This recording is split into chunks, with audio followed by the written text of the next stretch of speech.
Chapter 6. Field of Dreams Good and Bad. Katie came down from her shower feeling fresh and renewed with clean clothes and a fresh application of her makeup. She entered the kitchen through the swinging door. As she wandered into the kitchen, she ran her fingers through her freshly blown-dried auburn locks that hung over one eyebrow. Gran was washing the bacon pan, and Katie had noticed that the kitchen was spotless. There were no signs of any food out, even the fixings were all put in their proper storage spaces. She observed the refrigerator handle shining and reflecting a beam of light from the above kitchen track lighting. She opted not to say anything about making an omelet, even though she was hungry. She did not want to disturb what seemed like a sanitized kitchen.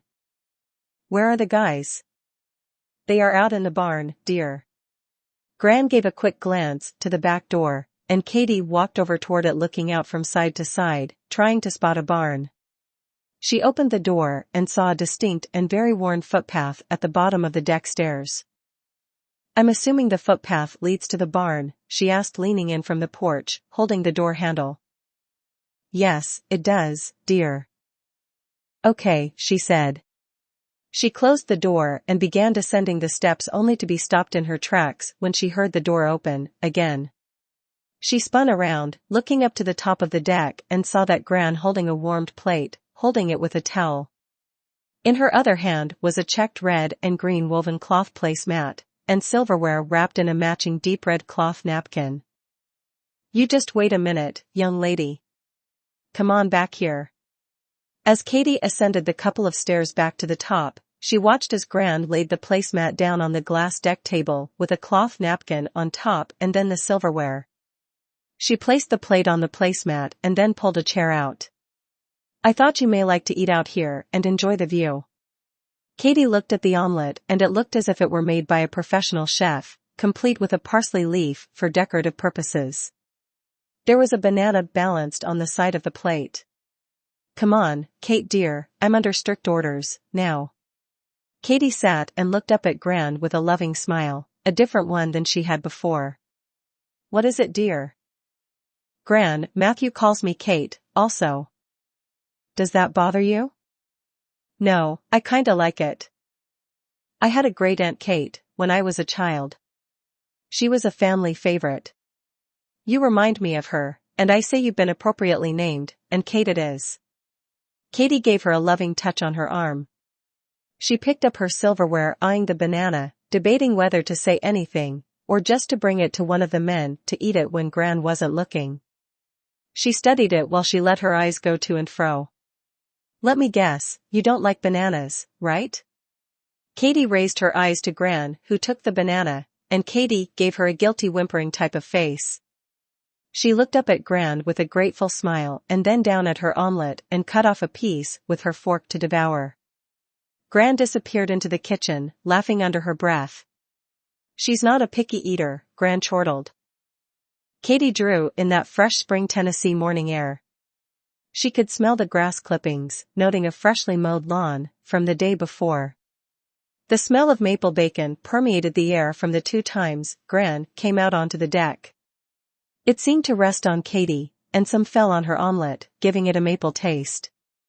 It was very slight, barely noticeable, but it was there to Katie, real or imagined. Katie became lost in the hypnotic view from the deck of the century-old Colonial, on a beautiful 500-acre field of dreams. She rose from her seat, having taken only 2 bites of her omelet to stand against the railing, with her hands resting on top.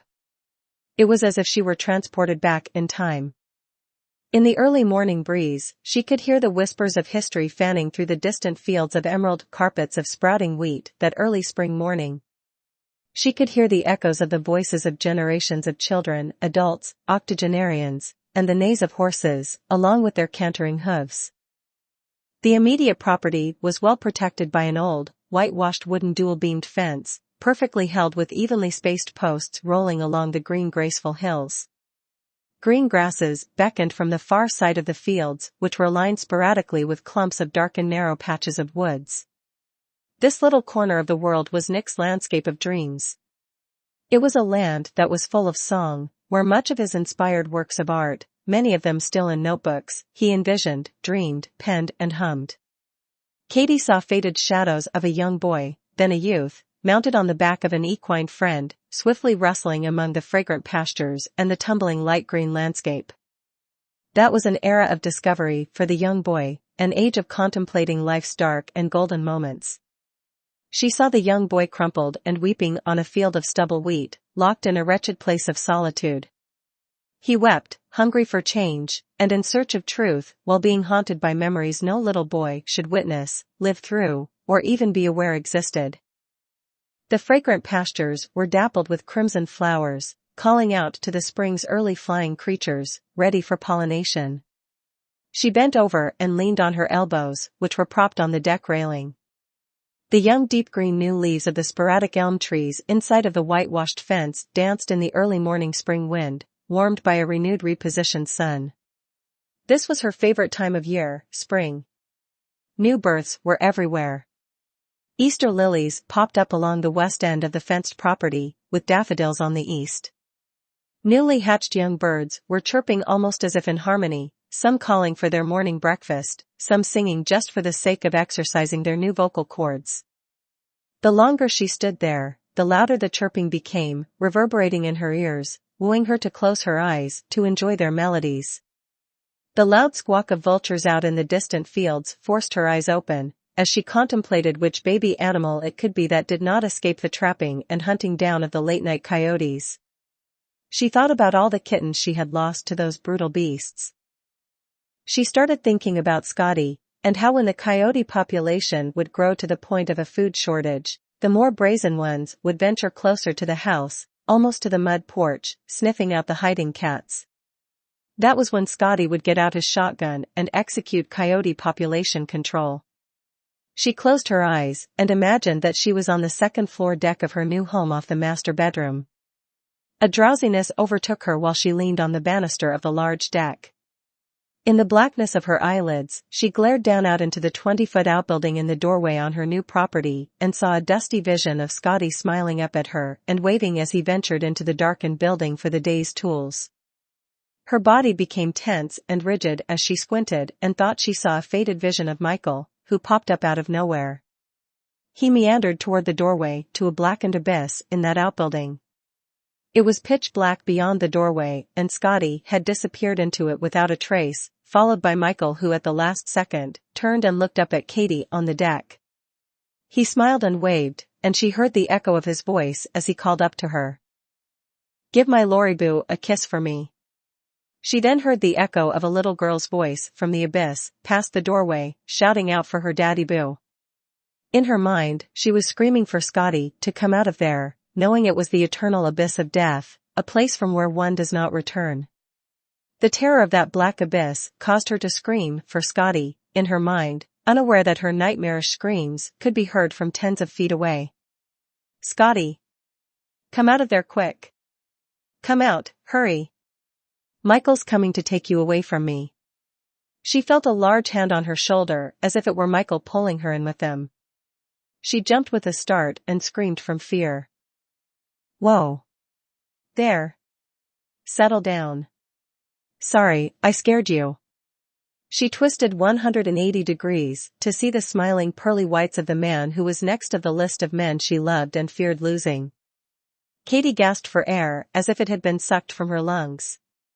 She began to cry loud sobs, while trying to catch her breath. He took her in his arms and held her tight to his chest. He leaned over her shoulders, breathing words of calm and comfort. "Hey, it's okay. I'm sorry I startled you," he said with a quiet, soothing voice. "What has you so riled up, sweetness?" "He went in there, he didn't come out, he couldn't hear me," she cried in an absolute panic. "Who went in where, and didn't come out?" he asked, pulling her from his body, and facing her. He put his hands on her cheeks in an attempt to steady her mind, brushing away her fear and tears.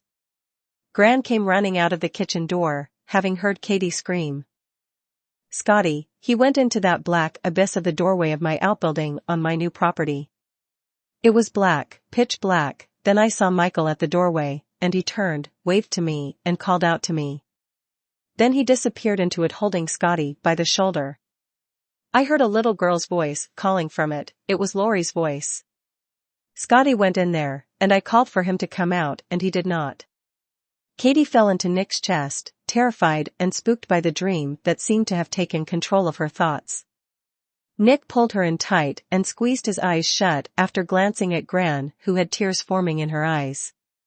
Gramps had come running from the barn and stood at the bottom step of the deck. He noted his Emma wiping away a tear, while Katie cried into Nick's chest. He held on to the banister, trying to catch his breath from putting all 80 years' worth of effort into that jog. He saw tears falling from Nick's eyes as he shook his head. Sweetness, I think you were dreaming, Nick whispered into her ear as she wept. What happened? He asked in a panic. Gran took in a mournful breath. Katie had a little dream that kind of spooked her. She must have gotten lost in it. Nick rubbed her back, speaking words of comfort. It's okay, princess, it's not real. Scotty's not here, remember? He's in Kentucky right now, and he's fine.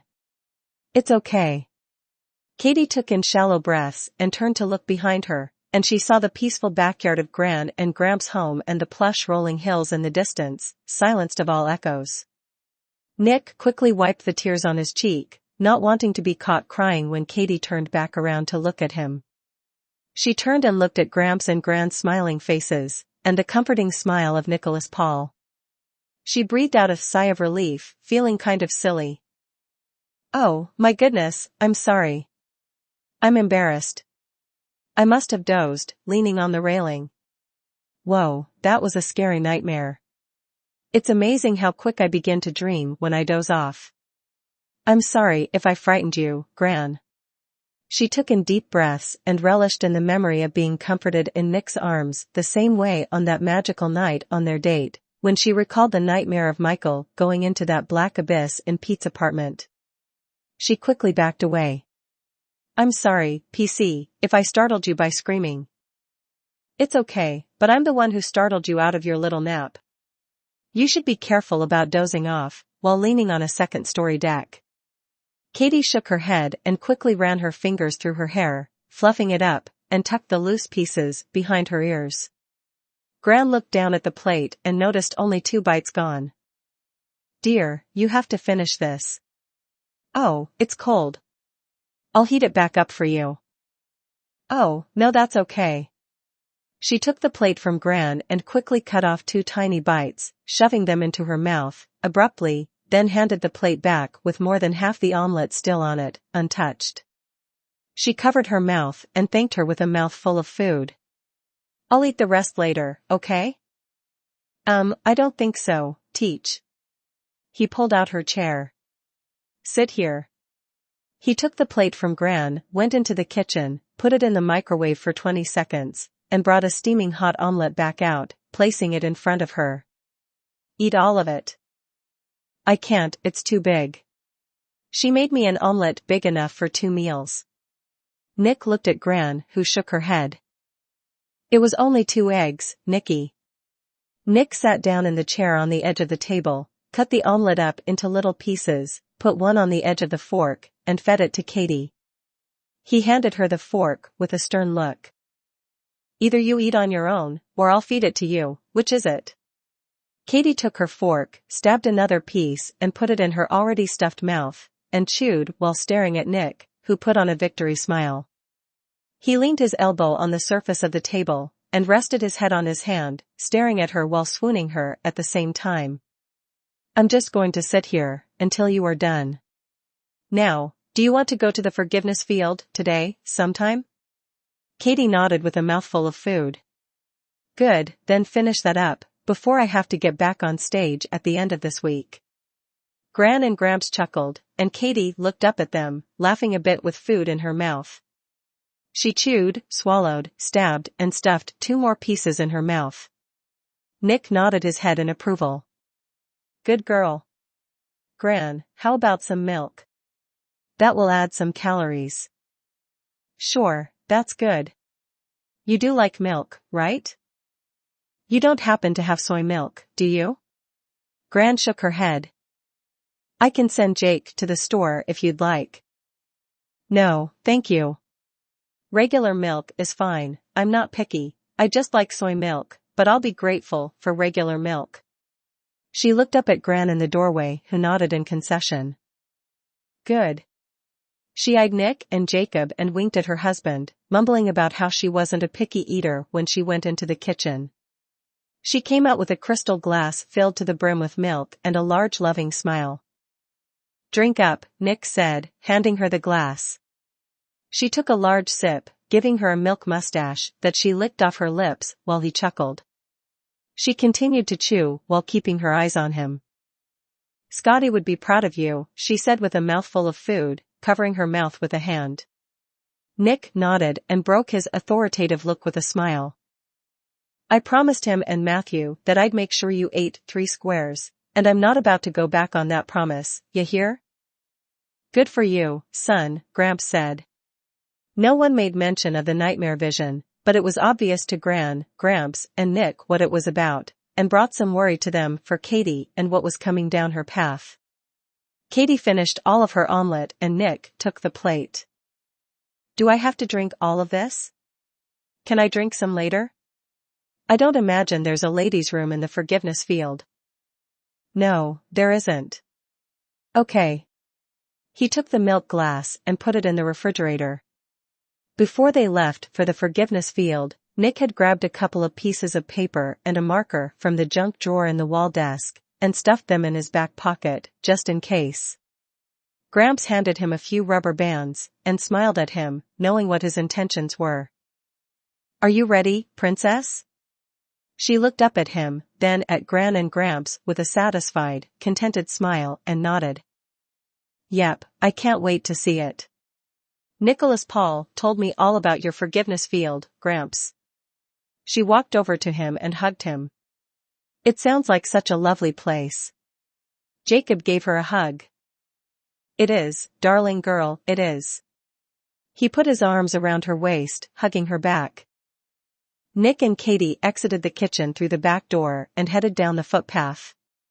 He looked down at her and chuckled. Nick studied the beautiful creature before him as if being reminded of that wonderful day his first love-addicting jolt almost knocked him off his feet. Her cotton candy pink ladies form-fitted t-shirt had rounded trimmed sleeves, which covered just below the edge of her shoulders. Her burnt red faux leather belt was the dividing line of where her jersey ended, and her lowrider jeans began. It was obvious to anyone that additional holes had to be made further down the belt to adjust to her previously shrinking waistline. There were 3 formerly used holes beyond the clasp now to accommodate her expanding midriff. She wore the same hanging silver heart-shaped earrings that she had on that wonderful evening. Her royal blue eyeliner traced her large, rounded eyes, accentuating a lighter frosty eyeshadow, and a couple of layers of mascara. The pale pink blush dusted on the top of her cheeks was underscored with a faded line of bronzer, giving her high cheekbones more definition. Her lips were drawn nearly perfectly around her mouth, colored with rose pink lip stain topped with a frosty gloss. It was just enough makeup to highlight the natural beauty God gave her, but not enough to cover it up and completely alter her facial features. What's so funny? She asked, looking up at him. His arms around her waist, hugging her back. You, he said, giving her a mocking smile. Me? She asked with her furrowed brow. Yes, you don't need all that, he said, circling and pointing his finger at her face. Too much? She asked, slightly embarrassed. For the forgiveness field and for a friend, yes. Katie looked down, rubbing her cheek. But you look beautiful, my new friend, and you would look just as beautiful without it. She looked up with a shy smile. He put his arm around her shoulders and hugged her close to him. And quite sexy, too. Much too much for a friend. She coughed out a sigh. Of course, I thought that you looked beautiful and sexy in your 2-day-old clothes this morning with your mascara all dotted under your eyes, to me that is. She shook her head and cackled. Oh, and showing up here, looking like that, she said, waving her finger at his physique. Don't tell me that you weren't going for People's Sexiest Man Alive cover? And you certainly don't smell like a horse barn right now, either, she said with sarcasm, looking up at him, noting his dress and cologne. He looked down and kissed her on the forehead. Guilty as charged. They both laughed. Just trying to impress my new friend. Oh, darling, you'd need a state trooper's uniform for that, but man, you would look fine in one. He pulled away from her and stopped short, putting his hands on his hips. What, can I help it if I have a thing for the uniform? The only thing sexier than a man in the uniform is a man behind the wheel of a Stang, she said, flirting and cackling. But not a status mobile, like an Escalade. Well, I think you'd look sexy behind any steering wheel. He dropped his face, attempting to hide the grateful blush that tinted his cheeks and brought out those dimples that called to her. She noted his slightly embarrassed, Texas-sized grin, hoping to see some pearly whites. So, what is your status, I mean, which kind of Escalade is that one? He lifted his head, appreciating her catching herself, and taking back her self-righteous indignation, thus showing off his pearly whites. He put his hand on the back of her neck, to show his pride in her. He then extended his arm, squeezing her neck with his elbow, and pulled her into him in a friendly hug. It's a 2012 EXT, and it wasn't 90 grand. I know you told me you took over the payments, was that the truth? Yes, but he still didn't blow 90 grand. She stopped, pulled out of the hug, and put her fists on her hips, reverting back to her righteous vow of poverty in order to feed the world attitude. Well, do you know how many orphans one of those could feed and educate, even a little less than 90 grand? No, how many? He turned toward her and imitated her stance. She paused, looked up to the sky as if she were trying to figure a number. She rubbed her chin. She then lowered her head and faced him down. A lot. She gave her head a quick jerky nod. He put his arm around her to lead her back on their path to the barn. Well, then, I'll just have to sell it, and give you the cash, so you can buy them their food and books. She put her arm around his middle, cooperating with him. Okay, then I'll put you in a Stang. No thanks. I'm not that crazy about those. She stopped short. He stopped and looked at her. Okay, well, that's it. She turned back. That's a deal breaker, she said, waving her hand in the air, as she started to walk back. He ran after her, grabbing her arm, and swung her around with his eyebrows raised, while she laughed. Really? He put his hands on his hips. Really?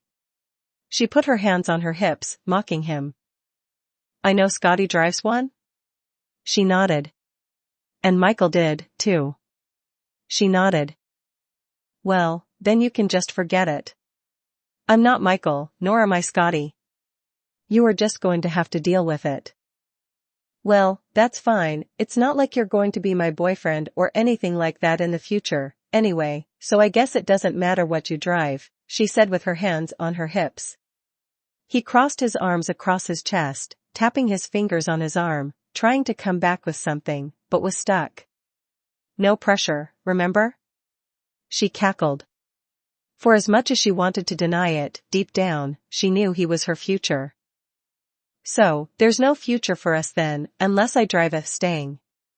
Katie nodded with her lips pursed.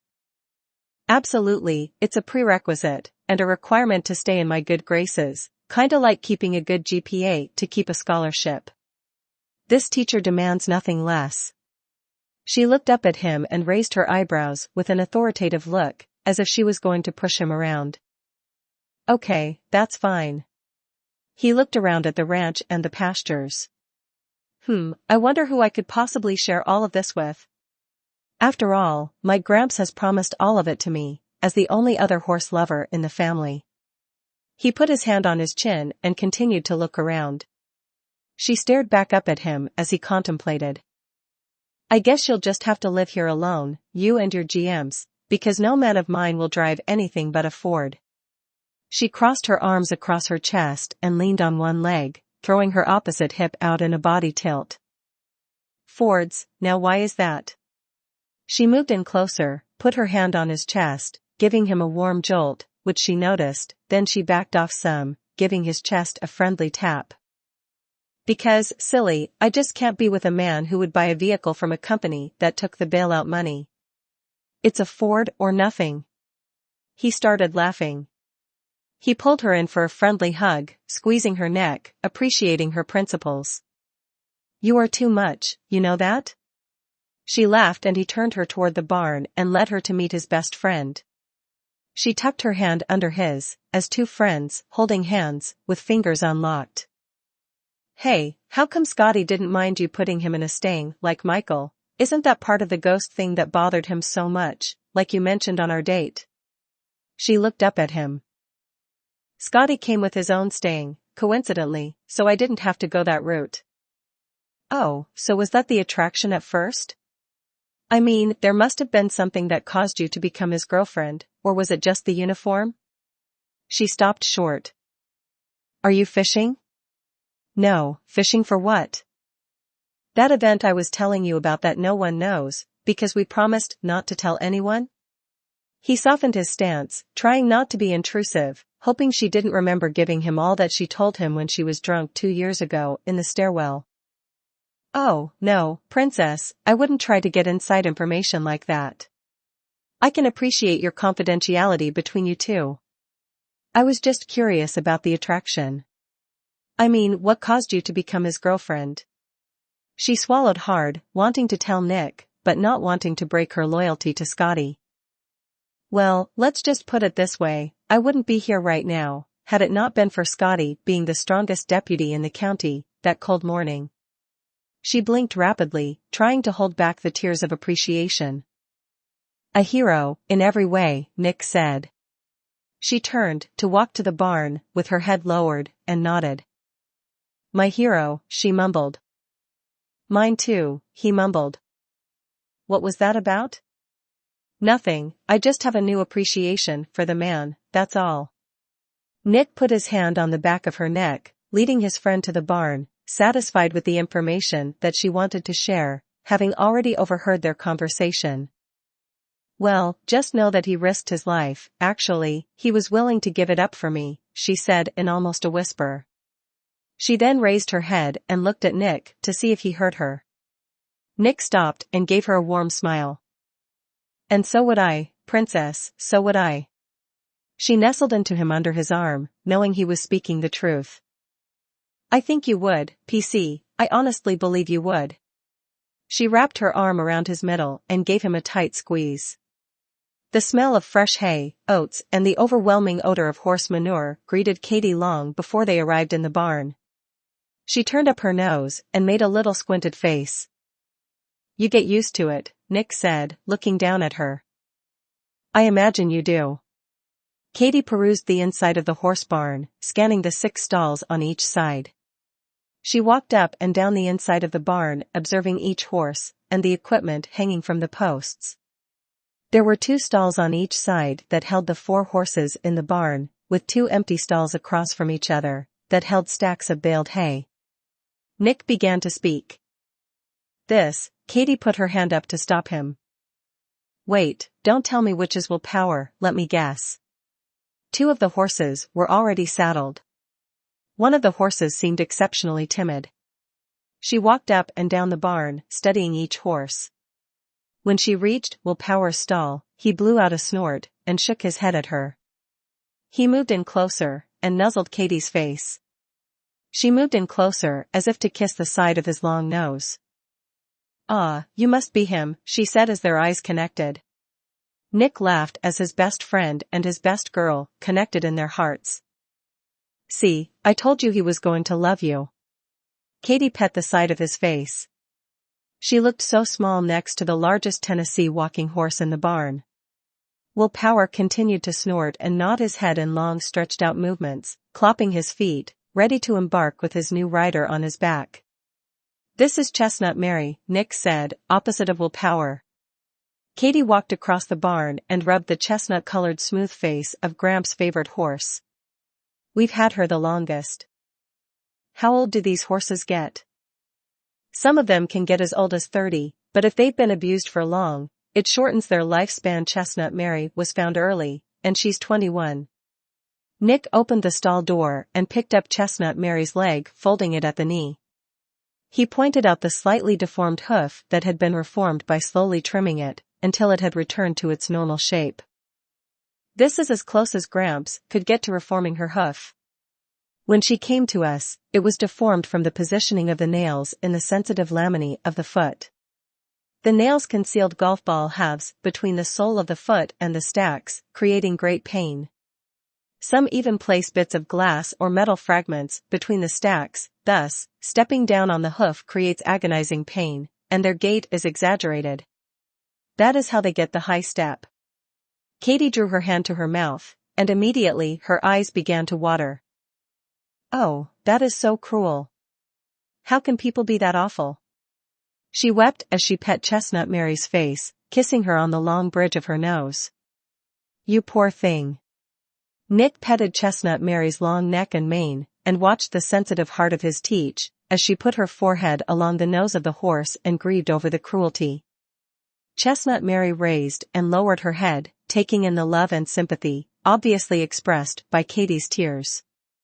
Nick came out of the stall, got behind his teach, and put his hands on her shoulders as she wept over the horse. He led her over to Willpower's stall and entered it. Willpower was sored using chemical techniques. He pet Willpower's neck, then bent over to lift his leg and pointed out the white hair of the scarring. Caustic chemicals, such as mustard oil or croton oil, are applied to the leg area, here. He pointed to right above the hoof. Then their legs are wrapped in cellophane for the chemicals to be absorbed into the skin, trapping it there, causing chemical burns and severe pain. Katie again wept. I can't hear any more. Please don't tell me. People can be so evil, can't they? He was the worst I've ever seen. They were going to put him down, but when our eyes met, he called out to me. He wanted to let me know he wasn't ready to die. I asked Gramps to let me care for him. They all thought Gramps was crazy. Nick moved out in front of Willpower and they stared into each other's eyes as he relayed the story. He told me with his eyes that he wasn't ready to give up. I knew I could save him. I spent 2 weeks in this stall. I ate, slept, and sang to Willpower non-stop. He soon started to respond to the treatments, and that was when I renamed him Willpower. She reached out for Willpower, who moved in closer so that Katie could hug his neck. Willpower laid his head over her shoulder to receive her love and comfort. She petted the other side of his neck while she wept for him. Nick petted the side of Willpower's shoulder and down his belly. Oh, you poor thing. She loved on that horse, with her heart drawing toward his. Nick smiled at his best horse becoming friends with his best girl. I wrote our favorite song in this stall, while he was recovering, didn't I, boy? Willpower nodded as Nick began to sing Flames of Fortitude a cappella to Willpower, and he responded, nodding his head and snorting with an occasional neigh. Katie watched as Nick serenaded Willpower to his favorite song. While Nick was singing, Wanderer moved forward from the back of the stall and stuck her head out over the stall door. Katie moved slowly toward Wanderer and held her head gently in her hands, kissing her nose, while patting her forehead. Wanderer took to Katie and nuzzled her head over Katie's shoulder as the two horses relished in the smooth baritone of Nick's voice, calming and soothing their tender spirits. When he was finished, there were tears in Katie's eyes as she watched this tender-hearted man savor in the second highest passion of his life, besides music. While he serenaded Wanderer with a little bit of Cindy's magic, to the tormented beasts, love was galloping back into Katie's heart, as was fear and dread for what it meant to her. Katie was leaning against a center beam with her hands behind her back when Nick reached the last line of the song. The poetry of the music sauntered him over to her, and he finished the song he wrote about her, locked in her gaze, and for the first time, sang it to her live and in person. When the song was over, they stared into each other's eyes in that familiar gaze that usually overtakes them whenever they were that close. Both were breathing heavier than they were after they had made the long brisk walk from the footpath to the barn roughly 500 feet from the house. Fear continued to be the force between them, as Katie worked hard to keep the gate to her heart locked and secured. Nick, seeing the apprehension in her facial expression, while she nearly bit right through the skin on her bottom lip, gave her a friendly smile and turned to walk away. He was going to give her all the space she needed. She swallowed a lungful of love, cleared her throat, and moved over toward Wanderer, whose long nose followed whatever direction Katie moved. So how long ago was this when you saved Willpower? It's been about 12 years, now. Nick turned and opened the stall of Willpower and then of Chestnut Mary, leading them both outside the south end of the barn. Katie watched with her eyes wide open and in shock as she followed him. He looked at her and saw the deer in the headlights look. What? You aren't exactly expecting me to get up on that thing, are you? Nick chuckled. They are the gentlest of horses. They aren't difficult to ride. I'll teach you. Katie shook her head. Nope, sorry, big dogs scare me, and there's no way I'm mounting that thing, unless of course, she was just a statue, immobile. Nick laughed. Seriously, I've never been on a horse. I've never been this close to a horse. Coyotes don't scare me as much. No way. You just loved on them, you kissed and hugged them. Yes, and they were behind a door near as tall as me. Nope, can't we walk? Nick laughed a good hearty laugh and led Chestnut Mary back into the stall. He removed her saddle and put it back on the saddle rack as Katie watched. Willpower neighed and snorted as if he were laughing at Katie's fear, also, finding it cute. So, what, I'm supposed to get up there? Nick laughed. Put your foot in the stirrup, right there, grab this, and pull yourself up. He put his hands on her thin waist and assisted by lifting her. Nick then mounted Willpower, sitting right behind and very close to her. He chuckled as she grunted while finding a comfortable spot in the saddle without sitting back too close against his manhood. The jolt and shiver were obvious enough as he wrapped his arms around her to hold the reins. They both took in deep breaths, as they paused a moment to compose themselves. You ready? He asked, leaning over, speaking into her ear, softly calming her fears. If you can promise me that I won't fall, then I am as ready as I can be, I suppose.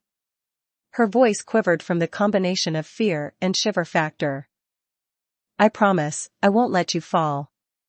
Nick gave Willpower a gentle kick. He raised his head in a nod, signaling he was ready and happy to have his favorite rider on his back, and now his favorite rider's girl. Willpower, sensing Katie's fear, began a slow gentle trot, gentler than his usual as a Tennessee walking horse, whose gait would be normally smooth. They moved along the end of the property line, and into the small woody patch. Nick chuckled as they approached the tree that held him up during his dizzying moments of realization of the depravity that he sunk to, where he vomited out all the accusatory words he spewed at Gran and Gramps those several weeks ago. What's so funny? She asked. Nick perused the exact spot which caught the contents of his stomach, and of course, there was no trace. Too bad, he mumbled, chuckling. Too bad, what? She asked, turning her head back. Nothing. Why have we stopped here, in the middle of the woods? Sweetness, this was the spot, where I turned the corner. Katie gave him a confused daze. Where I realized how actually depraved and demented I had actually been acting. It was my moment of realization, and for a short few moments, I thought it was going to be the place where I was going to die of hypothermia, and where Willpower found me. He bent over and patted Willpower's shoulder, and he neighed. She turned and looked up, respecting him for his courage to face his mistake. She smiled at him. Oh, yeah, and where I puked my guts up. He chuckled, giving her a vision. Oh, gross, you did that on purpose, just to gross me out, Nick Thomas. That's disgusting, she said as she quickly spun her head away from him and faced forward as he laughed. I thought about bagging it, when I remembered how mad you were the last time you saw me at the hospital, knowing I was going to have to face that mad again. I thought maybe I could bring it as a shield, kinda like a bulletproof vest, he said, laughing. That's disgusting, you're a pig. Then she softened, being reminded of her meanness. She dropped her head. I suppose I deserved that. Sweetness, we've worked that all out. I was trying to be funny, not make you feel bad. Yeah, well, maybe your Southern humor just isn't up to par with Yankee humor. I guess I'll just have to take you to Massachusetts and enroll you in funny firecracker school. His body shook with laughter. She laughed with him. This was what their date was like, and it was fun to be with her, again. He missed that wonderful sense of humor he fell so much in love with. Chapter 7. Unforgiveness and the Forgiveness